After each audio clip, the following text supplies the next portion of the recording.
ছবি তোলা যাদের নেশায় পরিণত হয়েছে শুধুমাত্র তাদের কথা ভেবে এবার রেডমি হাজির হয়েছে 200 মেগাপিক্সেলের নতুন ফোন নিয়ে। রেডমি নোট 13 প্রো নামে যে ফোনটি বাজারে আসার 1 ঘন্টার মধ্যে বিক্রি হয়েছে 4,10,000 পিস। রেডমির দাবি তাদের এই ফোন দিয়ে টেক্কা দিতে যাচ্ছে বাজারে থাকা 200 মেগাপিক্সেলের অন্যান্য ফোনগুলিকেও। চলুন তাহলে জেনে নেওয়া যাক কতটা দুর্দান্ত ফোন নিয়ে হাজির হয়েছে চীনা এই জনপ্রিয় স্মার্টফোন নির্মাতা প্রতিষ্ঠানটি। সেই সাথে জানবো ক্যামেরা ছাড়াও আর কি কি বিশেষত্ব রয়েছে ফোনটিতে। বাংলাদেশি টাকায় কত টাকাই বা গুনতে হবে এই ফোনটি কিনতে হলে।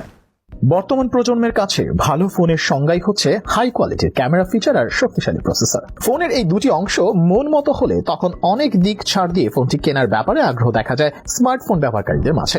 রেডমি গ্রাহকের এই সাইকোলজির উপর রিসার্চ করে এবার মাঠে নেমেছে। ফোনের ক্যামেরা 200 মেগাপিক্সেল শোনার পর যে কেউই আগ্রহী হতে বাধ্য হবেন সেই ফোনের প্রতি। একদিকে যখন অ্যাপল, গুগল, ওয়ানপ্লাস আর ভিভোর মতো কোম্পানির স্মার্টফোনের জগতে নিত্য নতুন সংযোজনের মাধ্যমে গোটা বিশ্বকে চমকে দিচ্ছে, ঠিক সেই মুহূর্তে 200 মেগাপিক্সেলের ক্যামেরা ফোন নিয়ে রেডমি নতুন এই উন্মাদনা সৃষ্টি করেছে স্মার্টফোন প্রেমীদের মাঝে। তবে 200 মেগাপিক্সেলের ক্যামেরা বাজারে নিয়ে আসার দৌড়ে মটোরোলা কিছুটা এগিয়ে গেলেও কোনো অংশে পিছিয়ে নেই রেডমিও।